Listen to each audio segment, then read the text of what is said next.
내일부터 청약하는 공모주 세 가지가 있습니다. 일단 교보 스펙은 당연히 청약하시면 될 것 같고, 그리고 삼양컴테 우리가 토요일에 공부했었죠. 이 또한 청약하시면 될 것 같습니다. 그리고 마지막으로 이제 오늘 데이터가 나온 게 G2G 바이오 미래세 증권에서 진행하는 친구인데요. 네, 안녕하세요. 주식은 역시 기리기리 새기리이십니다. 안녕하세요, 기리분들. 자, 오늘 증시는 일단 반등에 성공하는 모습입니다. 과연 하루짜리 하락이었을지, 그런데 금요일날 장대 음봉이다 보니까 여전히 걱정은 이어질 것 같은데요. 별일 없이 조금 하락하고 다시 또 상승장이 찾아오길 바라며 오늘의 경제 공부 같이 해보도록 하겠습니다. 같이 공부하시죠? 렛츠 기리. 자, 오늘의 경제 공부해보도록 하겠습니다. 그리고 들어가기 앞서 이 영상을 메리츠 증권 슈퍼365 계좌랑 함께 합니다. 여러분들 지금 현재 주식계좌 수수료 얼마나 내고 계신가요? 저도 예전에 아무것도 모르고 당연히 공짜라고 생각하고 수수료 내는 계좌를 사용하고 있었거든요, 실제로요. 그런데 그때 당시 한번 계산을 해보니까 1년 동안 몇백만원 이상 제가 손해를 보고 있더라고요. 그때 당시에는 거래 금액도 뭐 그렇게 크지 않았던 것 같은데 수수료가 어마무시한 걸 보고 진짜 충격을 받았던 기억이 있습니다. 그래서 혹시나 기분들도 혹시나 내가 수수료를 내고 있는지 확인을 해보시고, 만약 그렇다면 이번 기회에 메리츠증권 슈퍼365 사용해보시는 것도 괜찮을 것 같습니다. 자, 그래서 이제 수수료 해결했으니까 이제는 또 경제 공부해야겠죠. 빠르게 들어가도록 할게요. 첫 번째입니다. 미국 고용 둔화 시그널. 자, 금요일날 미국장이 하락 마감했습니다. 그 이유가 뭔가? 바로 미국 고용 지표 때문이었는데요. 7월 고용 지표가 시장 예상치를 밑돌면서 경기 둔화 가능성이 등장을 했어요. 이 와중에 트럼프는 고용 지표가 조작되었다면서 노동부 당국자를 해임까지 하는 모습을 나타냈는데, 야, 진짜 트럼프는 대단하다라는 생각이 드네요. 마치 뭐 중국이나 뭐 북한 이쪽에서 일어날 법한 일을 그냥 저지르는 걸 확인할 수 있습니다. 자, 그런데 트럼프가 또 이렇게 과격하게 움직인 이유가 있었네요. 이 맥켄타퍼 노동통계국장은 트럼프가 임명한 사람이 아니었습니다. 바이든이 임명한 사람이라고 하더라고요. 그래서 바로 경질했다는 소식. 자, 다만 이 와중에 미국 증시가 하락은 했지만 금리 하락 가능성은 높아지고 있습니다. 미국 국채 금리 또한 낮아지고 있다고 하네요. 오히려 호재로 받아들일 수 있을지도 볼 필요가 있겠습니다. 다음입니다. 아마존은 실적이 안 좋아요. 최근 메타, 마소, 애플 등의 실적이 나쁘지 않았었습니다. 하지만 모든 빅테크가 좋은 건 아니었네요. 아마존은 실적이 나빠서 큰 폭으로 급락하는 모습. 자, 그래서 실적을 한번 봤더니 아마존은 매출이 좋은 모습을 보였습니다. 성장 엔진인 클라우드도 17% 성장하는 모습을 나타냈고요. 하지만 다른 클라우드 경쟁사인 마이크로소프트, 그 다음에 구글을 봤더니 30%, 40% 성장을 하고 있는데 아마존은 17%밖에 못했다고 해요. 물론 이것도 성장이긴 하지만 옆에 친구 보니까 더 잘 나가서 상대적 박탈감에 들어가 버렸다고 합니다. 그러면서 실망감과 동시에 주가가 크게 하락. 아니 길이 근데 아마존이 뭐 클라우드가 그렇게 큰가 하고 봤거든요. 아마존의 실적을 보면은 클라우드 매출 비중은 20%밖에 안 됩니다. 아직까지는 뭐 그렇게 크지 않죠. 그런데 이것 때문에 왜 이렇게 주가가 하락하나 봤더니 이게 영업이익 기여도는 아예 달랐습니다. 매출은 20%밖에 안 되는 클라우드 매출이, 그런데 영업이익에서는 무려 60%를 차지하고 있다고 합니다. 그러니까 아마존의 완벽한 그 핵심 축이라고도 말을 해볼 수 있겠죠. 그런데 이 친구가 다른 친구들 대비해서 못 성장하다 보니까 주가가 하락 마감했다고 합니다. 다음입니다. 오토파일럿 사망사고의 배상 결정. 미국 연방법원이 테슬라의 오토파일럿 사망사고에 대해서 부분 책임을 인정하고 3천억 원이 넘는 배상 명령을 내렸다고 합니다. 그러니까 보통 자율주행 이야기할 때 이야기가 참 많지 않겠습니까? 자율주행 하다가 사고 나면은 누구 책임이냐 이건데, 여기서 회사 책임이 있다라고 말을 한 거나 마찬가지겠죠. 자, 다만 테슬라 주가 지금 보니까 뭐 그렇게 움직이고 있지는 않더라고요. 큰 영향이 일단은 없는 모습입니다. 그 이유가 뭔가라고 생각했을 때 일단 이 사고는 2019년 좀 예전에 일어났던 사고라는 점, 그리고 또 테슬라가 다시 항소를 하게 되면은 결과는 또 몇 년 뒤에나 나온다는 점, 또한 FSD와 오토파일럿은 좀 많이 다르겠죠. 그렇기 때문에 시장에서는 뭐 크게 신경 쓰진 않을 것 같습니다. 자, 다만 그럼에도 앞으로 자율주행 관련 이야기가 나타날 때마다 자율주행 관련 그리고 로보택시 관련 회사들은 어떻게든 안전하게 운행을 하려고 노력하는 계기가 되지 않을까. 혹시나 나중에 무슨 사건 사고가 나타난다고 하더라도 자신들은 이만큼 노력을 했다, 우리의 책임은 그렇게 크지 않다라는 걸 증명해야 되지 않겠습니까? 그렇기 때문에 앞으로는 자율주행, 이제 기술은 뭐 시간 문제인 것 같고 앞으로는 안전에 대한 책임감이 더 늘어날 것 같습니다. 그리고 이제 공모주 봐야겠죠. 내일부터 청약하는 공모주 세 가지가 있습니다. 일단 교보 스펙은 당연히 청약하시면 될 것 같고, 그리고 삼양컴텍 우리가 토요일에 공부했었죠. 이 또한 청약하시면 될 것 같습니다. 그리고 마지막으로 이제 오늘 데이터가 나온 게 G2G 바이오 미래셋 증권에서 진행하는 친구인데요. 자, 이 친구의 데이터를 보면은 기관 경쟁률 810대 1, 참여 건수 2,400건, 그리고 요즘 의무 확약이 좀 중요하지 않겠습니까? 15.6%로 준수하다라고 말을 해볼 수 있겠습니다. 그래서 공모가는 58,000원 상단에 확정이 되었고, 시가총액이 조금 커서 아쉽긴 하지만 그럼에도 이 정도 데이터면은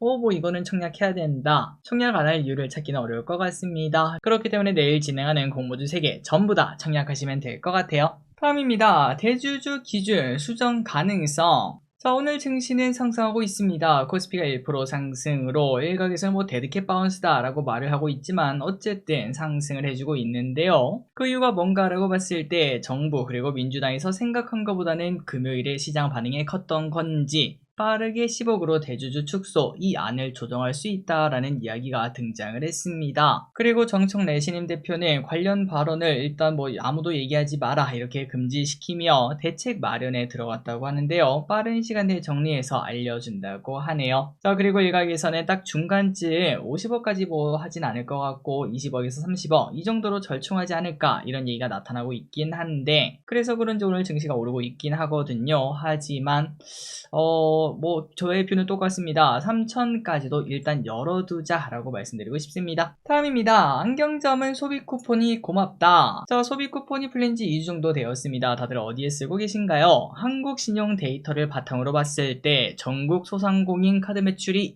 2% 늘어났다고 합니다. 이게 확실히 효과가 있다는 거죠. 그리고 가장 많이 오른 업종은 바로 안경점이었다고 합니다. 지난 코로나 때도 다들 안경을 맞췄다고 하는데 이번에도 역시나 아마도 안경이 그 대표적으로 미룰 때까지 미뤘다가 이제 목돈 생기니까 한 번에 사는 그런 제품이 아닐까라는 생각이 드네요. 그리고 의류업, 음식점, 외국어 학원, 미용업, 스포츠 레저 이쪽에서도 확실히 카드 결제액이 늘어나는 걸 확인할 수 있었다고 합니다. 자, 그나저나 저도 이제 안경을 새로 맞출까 하다가 아니 어차피 그 안경 계속 쓰느니 그냥 라식이나 라섹 아니면 스마일 그걸 한번 해볼까 라는 생각이 들더라고요. 스마일이 가장 빨리 회복되고 좋다는 말을 들었는데 혹시나 이제 스마일 하신 기르분들 계시면 좀 알려주시면 감사하겠습니다. 제가 이거 일을 해야 돼서 계속 모니터를 봐야 되는 직업 아니겠습니까? 혹시나 이 스마일하고 모니터를 언제부터 볼 수 있는지 하신 분들 알려주시면 감사하고, 그리고 제 시력이 이제 0.3 정도 되는데 스마일 하고 나면 몇이 되는지도 혹시나 아시면 알려주시면 감사하겠습니다.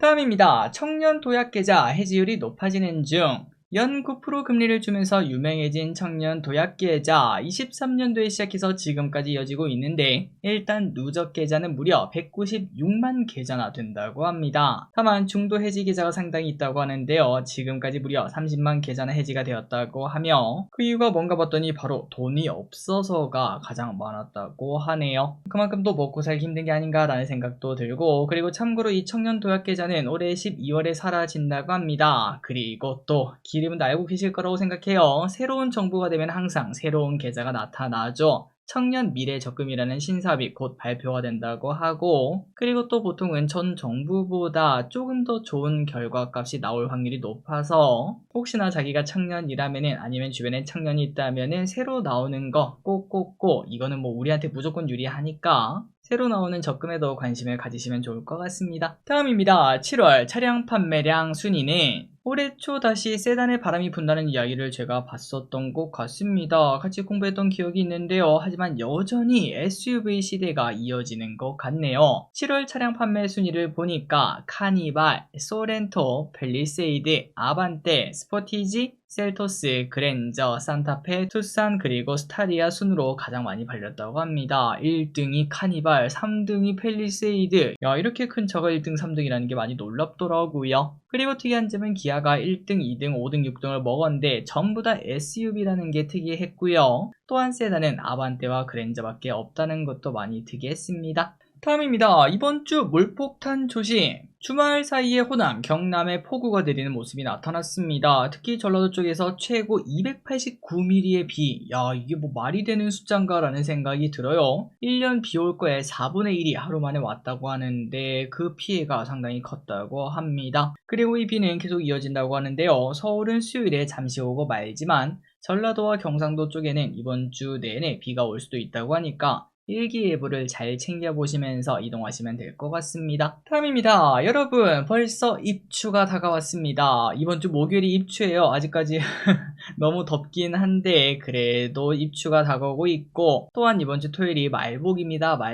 말복하니까 또 갑자기 치킨이 궁금해서 한번 조사를 해봤는데, 자, 우리나라 치킨 브랜드 1위가 누굴까 하고 봤더니 브랜드 순위를 발표하는 한 연구소에서 5월 한 달간 데이터를 분석한 결과 1등은 역시나 치킨의 황제죠. 교촌치킨. 그리고 2등은 BHC, 3등이 굽네, 4등이 노랑통닭, 5등이 프라닭이라고 합니다. 그리고 이제 이 치킨 브랜드에는 항상 대표 메뉴가 있겠죠. 교촌은 뭐냐? 당연히 허니콤보고요. BHC는 뿌링클. 다음으로 굽네는 고추버섯아, 다 맛있습니다. 침이 막 나오네요. 그리고 노랑통닭은 노랑 3종. 마지막으로 프라닭은 블랙 알리오가 잘 팔리고 있다고 합니다. 자, 그래서 한번 확인해 봤습니다. 교촌 F&B 주가를 보니까 그렇게 뭐 의미가 있지는 않더라고요. 우리나라에서 1등을 차지하고 있다고는 하지만 코스피 상승률도 못 따라가는 모습을 보여주고 있습니다. 많이 아쉽네요. 자, 그래서 교촌 보니까 더본코리아가 생각나더라고요. 그런데 딱 보자마자 이거 매수 기회일 수도 있겠다라는 생각이 조금 들었습니다. 한번 체크해보시면 좋을 것 같아요. 자, 그리고 더본코리아 뭐 찾아보다 보니까 뭐 이런 이벤트도 있더라고요. 이번 주 6일, 7일 이틀 동안 짜장면을 3,900원에 판다고 합니다. 다만 뭐 많이 아쉽게도 포장이나 배달은 안 된다고 하니까 혹시나 바로 옆에 뭐 매장이 있다면은 찾아보시면 좋을 것 같고, 그리고 이 와중에 왼쪽에 더본코리아 주봉을 보시면은 첫 번째 바닥을 찍고 두 번째 바닥을 찍으러 가고 있더라고요. 여기서 이제 이게 진짜 쌍바닥을 찍는지 아니면은 그 전 저점을 깨고 내려가는지 확인을 해보고 쌍바닥을 찍었다고 생각이 되면은 매수를 고민해 볼 필요도 있겠습니다. 그리고 이 쌍바닥을 찍게 해주냐 안 해주냐, 이거는 바로 실적이겠죠. 2분기 실적 발표가 매우 중요할 것 같은데 민심이 말 그대로 나락을 간 상황에 2분기를 겪지 않았겠습니까? 실적의 영향을 얼마나 줬을지 파악을 해보고, 그런데 이제 뭐 민심과 다르게 큰 피해가 없었다면은 충분히 더본코리아 더 이상 나빠질 데가 없다라고도 말을 해볼 수 있지 않겠습니까? 참고하시면 좋을 것 같고요. 그리고 곧 흑백요리사2 소식도 들려올 테니까 그 부분에 대한 기대감도 가져볼 수는 있겠습니다. 자, 다만 지금 사자 이런 거 절대 아닌 거 알고 계시죠? 일단은 실적 체크하고 확인해 보도록 할게요. 다음입니다. 엔터 조정 많이 받았어요. 자, 엔터주가 뭔가 다시 출발하려는 모습을 나타내고 있습니다. 캐리언의 스노볼이 계속 굴러가고 있으며 관세 무풍지대라는 점도 매력적이겠죠. 그리고 실적 기대감도 당연히 클 거라고 생각됩니다. 자, YG엔터 고점비 한 15% 정도 하락하고 다시 반등을 해주고 있습니다. 그리고 다른 엔터주도 비슷한 모습을 나타내면서 오랫동안 달려가는 주도주는 이런 식으로 올라가다가 한 15에서 20% 조정받고 올라가다가 조정받고 올라가다가 조정받고 또 올라가는 그런 모습을 나타내는데 지금이 딱 그 위치가 아닐까라는 생각이 들더라고요. 자, 다만 하이브는 좀 다릅니다. BTS 컴백이라는 기대감이 있긴 하지만 방시형 리스크가 조금 큰 편이 아닌가라는 생각이 들어요. 그래서 만약에 엔터주를 산다면은 하이브만 사는 것보다는 여러 개를 그냥 동시에 같이 사는 게 좋지 않을까라는 생각을 해봅니다. 많이 빠지는 거는 많이 빠지는 이유가 있어요. 자, YG엔터 차트를 보면은 이쁘죠. 그리고 SM 차트를 봐도 이쁜 걸 확인할 수 있는데 하이브는 낙폭이 좀 큰 걸 확인할 수 있습니다. 차트가 살짝은 아쉽죠. 다음입니다. 오늘 시장 후반부에 관심을 많이 받은 소식입니다. 정부가 밀어주는 AI 개발팀, 국가대표 AI에 기업 5곳이 드디어 선정이 되었다고 하죠. 네이버 클라우드, 업스테이지, SK텔레콤, NCAI, LGAI 연구원 여기가 선정되었다고 하며 시장에서 관심을 받았다고 합니다. 자, 우리나라도 AI 강국이 되길 진심으로 바랍니다. 그리고 다음입니다. AI 국가대표 이야기에 이어서 국가 재정이 어디로 가는지 한번 확인해 보도록 할게요. 기대분들이 이제 주식 투자를 하다 보면 이런 말을 많이 듣습니다. 정부 정책에 맞서지 말라. 그렇다면 우리는 정책이 어디로 가는지가 많이 중요하겠죠. KB증권의 자료를 한번 봤더니 정부 정책이 이제 2라운드에 들어선다고 합니다. 그 전까지는 상법 개정 등 자본시장 정책 위주였지만 이제는 산업으로 쪽쪽쪽 들어가게 된다고 하는데요. 그렇다면 그게 뭐냐? 바로 8월에 새 정부 경제성장 전략이 발표된다고 하며 100조 국민펀드도 발표될 것으로 예상이 된다고 합니다. 그렇다면 이제 어디에 돈이 들어가는가? 그게 아직까지 발표가 되진 않았으나 그거를 미리 알 수 있다면 매우 좋겠죠. 그래서 과기부와 산업부의 행보를 살펴보니까 새 정부의 주목 분야는 AI, 바이오, 2차전지, 친환경 이쪽으로 보인다고 하네요. 실제로 어떤 식으로 발표될지 한번 지켜보고 이 섹터들이 계속 관심을 받을지도 보도록 하겠습니다. 자, 오늘 홍보 여기까지 끝났습니다. 항상 같이 공부해서 진심으로 감사합니다. 지금까지 기리셨습니다. 빠이요.